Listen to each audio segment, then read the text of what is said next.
Namo Buddhaya, Namaste. Depression. I'm going to talk about depression. This has been covered in other videos, which you can also refer to. Recently, I think called Depression and Anxiety in one. There's a short talking about the freedom one can actually find in depression, and there is also a video with something to do with sin in the title. Now the reason I mention that is because depression can occur to anybody at any time. This condition is not unique to people whom have unfortunate, uncomfortable, painful, sad circumstances. People living very happy and seemingly content lives can suddenly experience depression, and depression can and is very often an overwhelming and debilitating condition. And you may well ask, well, why is it some people who are happy, seemingly, with good relationships, careers and houses, can suddenly become depressed? The question isn't that complicated to answer, because it is in itself a realization. A depression is the realization that there is suffering. Whatever you have, however good it may seem, will result in suffering. This is due to uncertainty and change. And there are three words, anicca, dukkha, anatta, that I often refer to. Anicca being uncertainty or impermanence, dukkha, suffering, and anatta, those aspects of our lives not being within our control, our very lives not being within our control, our bodies not being within our control, only circumstances and conditions that sustain these bodies physically and our minds emotionally, thus creating also the conditions to make what we believe is us, our personality, or our ego. Now, one realization that occurs through this condition, I'm not promoting this condition, I appreciate the severity and difficulty associated with it, but one realization that is derived from this condition is that everything is suffering, and depression is just that. It is experiencing the truth.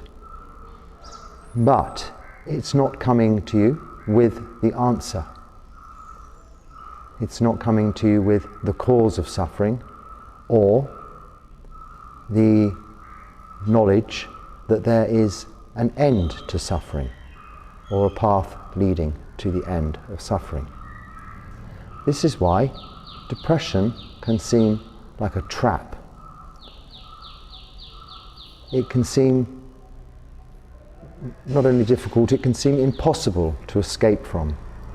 And even on escape from depression, you can be going along quite fine and be pulled back into what they say, the depths of depression. Now, I'm talking to you from the point of view of a Buddhist monk, but this is actually the same for all people, all beings whom experience suffering.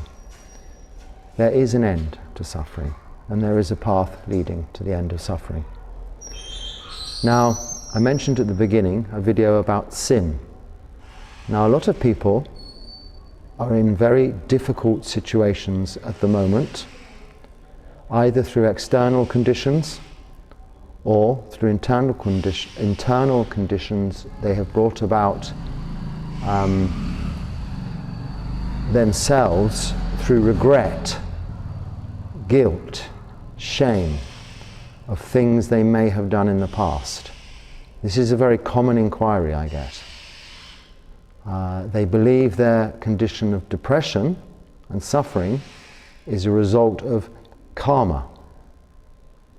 Okay, this isn't the truth.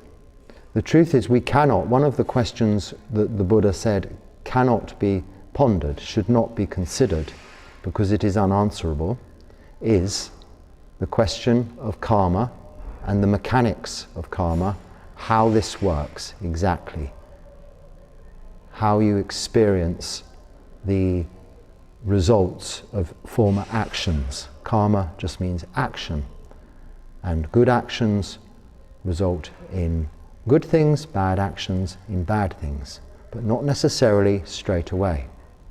However, you can still suffer from depression even if you've led a very good, wholesome, skillful, altruistic, kind, giving, selfless life. Depression can still come along because it is a realization. So what we need to do is take this depression that's very real, is being experienced in the present moment, and treat it kindly. Welcome it. Say, hello depression, you are my friend, you are my teacher. Ajahn means teacher, Ajahn depression, Acharya teacher, Acharya depression. Teach me something. What can you teach me firstly? Firstly, you can teach me that I am seeing I'm seeing depression here and now, in the present moment. I am blaming the cause of depression maybe on things I've done in the past, calling it karma. Or maybe I have no cause for blame or understanding of why depression has come to me. But whatever your circumstances, look at depression as very real and in the moment. And what is it? It is a lack of enthusiasm, a lack of will, even the will to live in some extreme circumstances. It is a lack of energy. It is a lack of appetite, a lack of, I've forgotten the word, libido, a lack of even empathy for others, a lack of anything good in your life seems to be lacking as a result of this condition. Why? Because without realizing, you have realized subconsciously that all of these things that are good in your life also ultimately result in suffering. You may have won the lottery and be able to buy anything you wish. For those of you who don't have lottery in your country, it is a ridiculously huge amount of money you win as a prize. And you couldn't possibly spend it in a lifetime, so you could have anything you wanted to buy, short of countries and armies and such like. But this kind of extreme does not necessarily result in happiness. Very often, an increase in suffering and depression. Why? Because you realize that whatever you have, you think you get that will make you happy, doesn't. Our true happiness can only be found within. So we need to take depression off of the pedestal of punishment master, slave driver, torturer, and treat it gently, but put it down. Put it down, and in the putting down, let go of what we think is causing the depression, or if we don't have a reason, we're confused, why am I depressed? I've got everything I want. Understand what it is. It is the realization there is suffering. Without the knowledge, the realization that there is an end to suffering. Now, I want to keep this video to a reasonable length, but it's a very broad subject. So I always welcome your questions and your comments, and in every talk coming from a Buddhist source, background, you can apply it to depression. Any of my videos that I've made so far are talking about suffering, the cause of suffering, the end of suffering, and the path leading to the end of suffering. If you want to replace that word suffering with depression, you can do that. Suffering is just a broader, more covering, wider net for all beings whom are experiencing something they don't want or wanting something they can't have. And the cause of this is desire. Now there is skillful desire and unskillful desire. If your desire is to get a new car or a new house or even a new relationship, and that you think will be the end of your suffering, then you are wrong. This is not the truth. It will just be the cause of more suffering. The new car could get damaged, resulting in more suffering. Even if it doesn't, you will be worried that it will. From the minute you drive the new car from the forecourt of the garage, its depreciation in value, its natural decline through entropy, through decay, through aging, is immediate, and also in your mind more exaggerated. It's no longer a brand new car. It is sullied, it is dirty, it is almost ruined. All your excitement was built up to the brand new car. The minute you drive it away, it's no longer that. This is why they wipe so many thousands off its value immediately. It is suffering. The new house is beautiful. Once you've lived in it for 3 months, even 3 weeks or 3 days, the cracks appear, the creaks start to sound. All that is annoying comes to get you and haunt you again. The relationship, the buzz of the initial dating, the beauty, it all starts to decay from day one, second one. This is where suffering comes from what we think is satisfying an unwholesome desire. But if you seek skillful desire to purify your mind, develop your mind through the practice of, I use these 3 words again, sila, samadhi, panya, which is just moral virtue, discipline, meditation, and the development of your mind, development of wisdom. This is the way to work on the Noble Eightfold Path, the steps towards becoming free from suffering. Excuse me if I'm a little diverted for a moment. The lady who comes to clean the temple has just arrived. She does a very good service here, so I don't want to get her away. Namaste. Good morning. So, this has been spoken about in many videos, and please apply it to your own form of suffering. And if that is depression, understand depression is just that. It is suffering, and everybody is experiencing suffering to some degree. If you are really experiencing the physical effects and emotional effects of suffering, and it may have various clinical labels, then you are really seeing, realizing, experiencing for yourself the worst end of these teachings, if you like. You've come down to the bottom.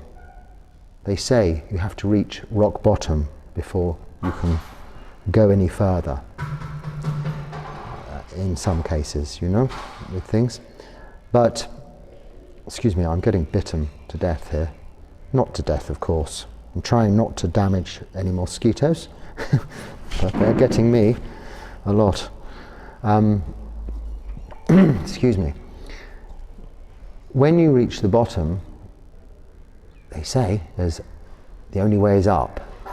And this isn't a bad way to think, because people who haven't experienced suffering as in its true reality, as someone who is experiencing depression is going to always be tricked, deceived into thinking that they can satisfy suffering through those unwholesome desires, or trying to satisfy those insatiable, unsatisfiable, unwholesome desires.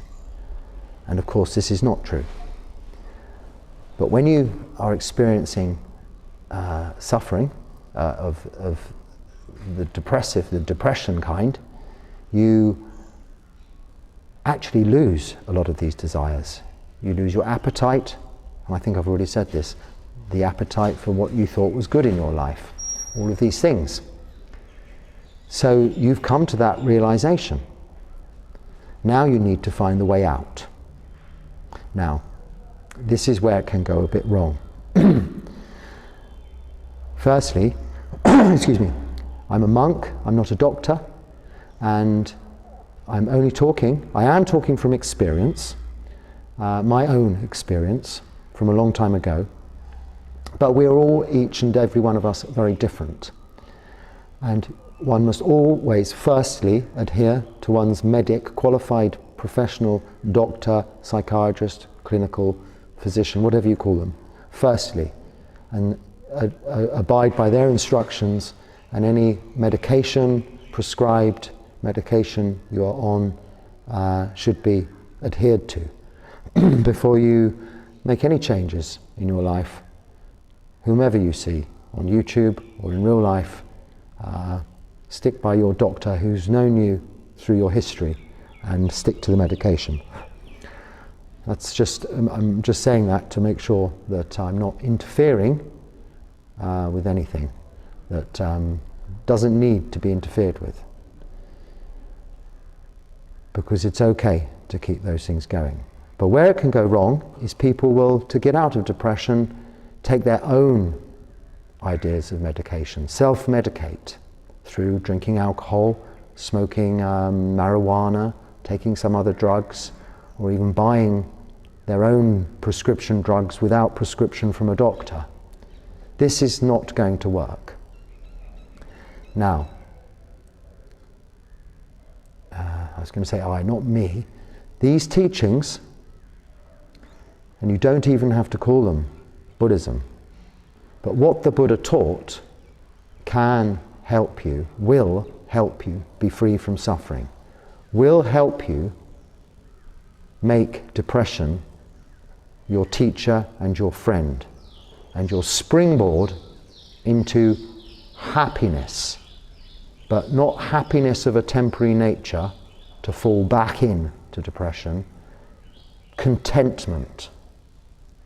Because contentment is the source, the foundation rather, contentment is the foundation for true happiness, lasting happiness. And how? By practicing sila, moral virtue, and meditation. Now in the sila, there are just 5 rules. No killing, no stealing, no sexual misconduct, no lying, and no taking of intoxicants. Now there's good news and bad news. You follow these teachings and this practice, you will be free from, liberated from your depression, and it will not reoccur. That's the good news. Some might see this as bad news, but not really. But the bad news is you have to keep those 5 precepts. Without that, it is pointless. The teachings of the Buddha are based on trying to keep the 5 precepts, yes, but if you really want to be free from suffering, you have to keep the 5 precepts. If you're just playing at it wholeheartedly, then, well, it's up to you. Have a glass of wine here, a bit of an extramarital relationship there, steal a paperclip from work, maybe even kill a mosquito. That's fine. But if you're wanting to be free from depression, you must not break those 5 precepts. Now, it could be not through karma, it is through karma, but it could be that those breaking of those 5 precepts may have got you into this position in the first place. That doesn't matter. Whatever's happened in the past does not matter. The story of Angulimala, the murderous, crazy, mad ogre man of Buddhist, can't say mythology, but he was a disciple, one of the very best disciples of the Buddha and an arahant. He murdered 999 people and was going to go and murder his 1000th person. This was part of a punishment he had from a king in a previous existence and life. But anyway, to cut a long story short, he got to the Buddha and he couldn't do it. Why? Because the Buddha stopped running away from him and stood still. He just stopped. And Angulimala had to stop too. He couldn't catch up with him. And through a turn of events, he stopped killing, became a monk, shaved his head, and renounced everything, even his bad habits of killing everybody he saw, to get to this magic number of 1,000. But he still had some karma. When he was going on alms round, people would throw bricks at his head, and this and that and the other, insult him. This was immediate karma from this life that he'd created, bad reputation. People recognized him and treated him badly. But he suffered that. He stuck with his arms round, collected the food he could, and when he didn't get enough, the other monks would share it with him. But he asked the Buddha what to do. The Buddha said to go, he'd seen a pregnant lady who was suffering. He asked the Buddha what to do, and he said, go and say to this, and there's a chant, a blessing that we give to pregnant ladies as monks, called the Angulimala chant, blessing. And he said, say that in this lifetime I've never harmed another living being. He said, I can't say that. It's a lie. He said, I've killed all these people. And he said, no, in this lifetime, since renouncing, since you have become a monk, you've gone forth, become a homeless mendicant, shaved your head, and you wear these rag robes, you haven't harmed another being. This is true? And he said, yes, this is true. So go forth with confidence and say this to this pregnant lady and give her this blessing that her baby will be well. She need worry no more. So he did this, and this filled him with such relief because he'd separated the present, his new life, from his past. And it gave her encouragement and relief, and then in turn all the people around saw this happening as not a miracle, but a change. And we can all change. Whatever our past, it is our past. Don't carry it with us forever. Now, one way you can do this is you can take Tisarana Panchasila, you can take refuge in the Triple Gem, if you're a Buddhist or you want to follow these teachings in a kind of a market in some way, sort of semi-officially. You can take refuge in the Buddha, the Dharma and the Sangha. So the Buddha as a teacher, the Dharma, his teachings, and the Sangha, the monks who continue these teachings, passing them on to lay people. And you can officially take the 5 precepts of no killing, no stealing, no sexual misconduct, no lying, and no taking of intoxicants. You can do that officially. If you live near a monastery, you can see a monk, or you can do it via Zoom with myself. That's no problem. Or you can just say to yourself unofficially, from today, or from this minute, from now, I'm not going to break those 5 precepts. And it's as simple as that. From now on, I'm not going to break those 5 precepts. And if you can do that, not immediately, but if you can do that, that's the first step. The next step is make some time. If you haven't got any time in your day, wake up an hour earlier, go to sleep an hour later. or even half an hour earlier, go to sleep half an hour later, and find 20 minutes or 40 minutes at the beginning of the day and at the end of the day to just sit, watch the breath, and do nothing else. In this time, all kinds of agonizing thoughts will come up.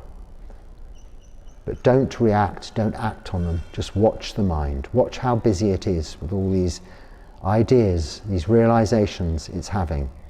And listen to your teacher. This is where your teacher of depression will talk to you. In the early hours of the morning or the late hours at night, whether it's noisy or quiet, it doesn't matter.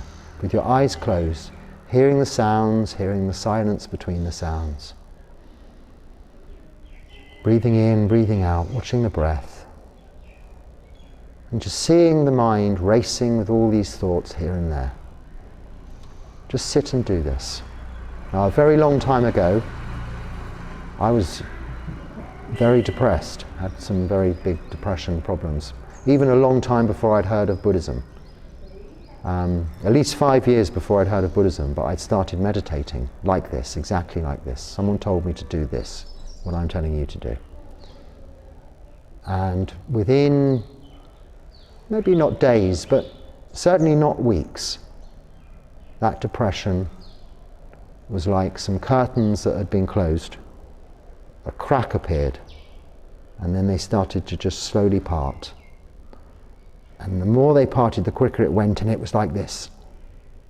Then the nets were pulled aside, and then the windows were flung open to a springy, sunny day, and the fresh air came in. And since then, I have never experienced depression. Now that I cannot attribute to Buddhism, but what I didn't know is my teacher at that time used to be a Theravada Buddhist monk who went to the same monastery, or was it the same monastery I was in Thailand, and he subsequently disrobed and was just teaching meditation, but he was still using the teachings of the Buddha because they are the best. So, without knowing, I was following this practice, but I did keep the 5 precepts and I did meditate twice a day. At first it was 20 minutes. In those days I couldn't sit properly on the floor, but I did try. I had all sorts of cushions and all very uncomfortable, but I kept trying. And even that became my practice of meditation, just trying to suffer through the discomfort. If you don't know how to sit, there is a video also here on this channel about how to sit now. There is also walking meditation. There's also a video about that. Try it. Make depression your teacher. Listen to it and realize, use it for what it is, the realization that there is suffering, but also that you've reached a place whereby you no longer are thinking that by doing this, doing that, going here, going there, will free you from suffering. Because depression is like a black cloud that follows you around, yes? The difference between you and someone who's not depressed is you can see the black cloud. Someone who's not depressed doesn't see the black cloud.